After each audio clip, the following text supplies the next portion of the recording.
Hey everybody, I'm gonna be let's playing Okami, because, well, the episodes I had were really boring.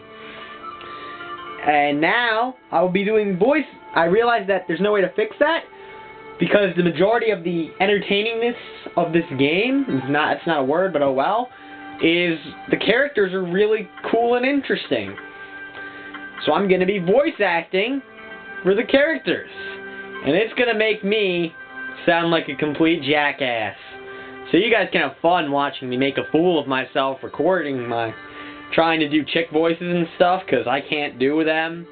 I'm going to have fun trying to do a French guy. I don't have any idea how to do that. It's probably going to sound European, but it's not going to sound French. It probably won't sound like either, actually. Well, I really got to start the intro of this game, so have fun listening to the intro. I'll let you listen to like the first 3 words, and then I'll start talking over it because no loading. And then I'll start over because, well, what I meant was, screw it, you'll figure it out. Just listen to the story.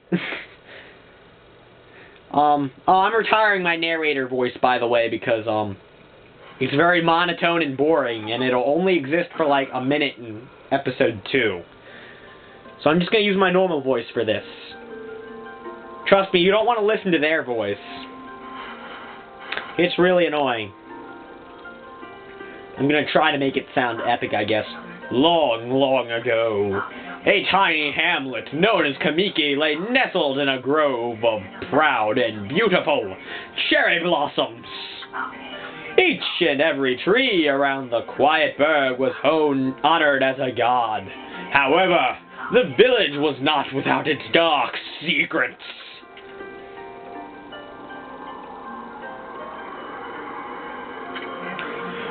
To satiate the appetite of Orochi, a fearsome cave-dwelling beast, a young maiden was offered as a sacrifice at the annual festival.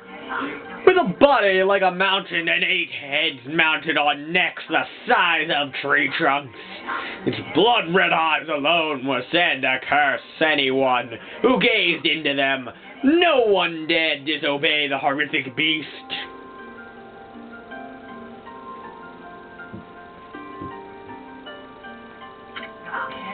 When the night of the sacrifice drew near, a mysterious white wolf appeared outside the village.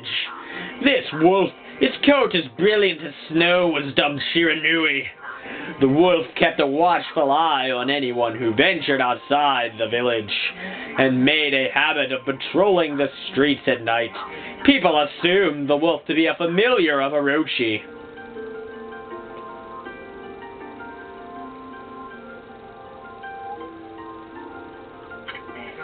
One villager took it upon himself to face the fearsome Shiranui. The warrior Nagi attempted many times to challenge the wolf, but his attempts were thwarted by Shiranui's swift movements.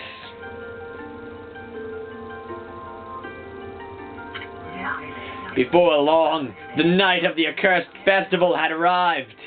A white-plumed arrow heralded the coming sacrifice. Piercing the sky, the arrow sunk its shaft squarely into the home of Nami, the village's most beautiful maiden. Nagi, harboring a secret love for Nami, was enraged by this sign.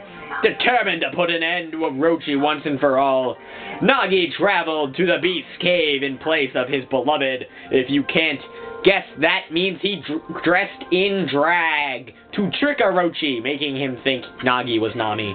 The Moon Cave, a place as dark as evil itself, served as Orochi's home. As Nagi stood bravely before the entrance, a beast appeared, eyes glowing crimson upon 8 thrashing necks. Orochi stood tall before him, anxious for another sacrifice. Nagi leapt with incredible grace, swinging his blade valiantly. On and on he sliced, well into the moonless night.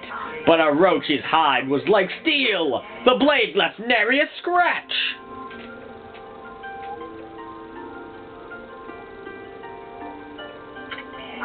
At long last, Nagi, his energy spent from the intense battle, dropped to his knees, fatigued and gasping for breath.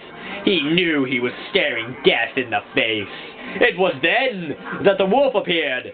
As if to protect Nagi, it stood its ground before Orochi. In the darkness of the cave, the wolf's coat shone brilliantly. Alas, it was Shiranui, the wolf that dwelled outside the village. Bearing its fearsome claws, Shiranui leapt towards Orochi. Orochi reared its terrifying heads, readying its fangs for battle. The two beasts struggled wildly, thrashing in the darkness.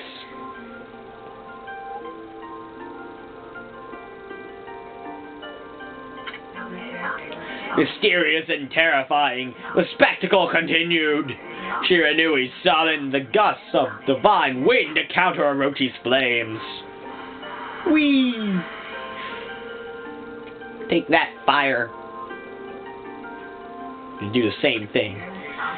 As Orochi closed in on Shiranui, sharpened claws glistening, a gigantic tree suddenly sprouted forth, shielding the wolf.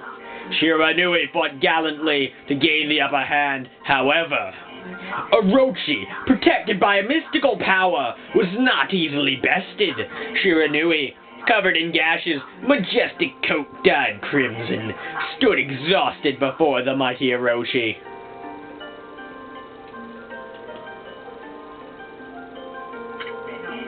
Orochi saw a chance to strike what would be the final blow, but Shiranui refused to give in. With his last ounce of strength, the majestic wolf gazed heavenward and unleashed a mighty howl.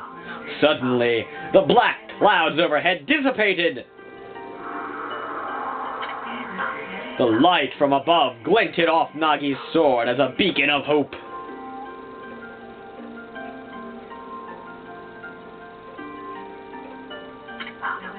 Guided by his sword, Nagi, who had been taking shelter in the shadows, stood proudly to face his adversary, channeling all his strength into his scarred and battered arms.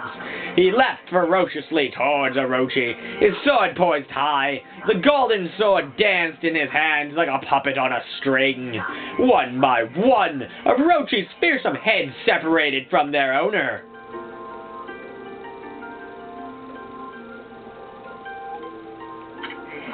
Orochi's broken body collapsed in a lake of its own blood.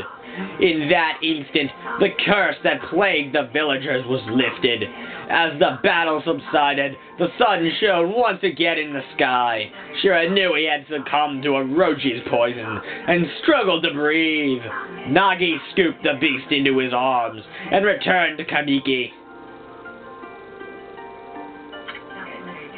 When they reached the village, Shiranui was no longer moving. The village elder gently stroked the wolf's head.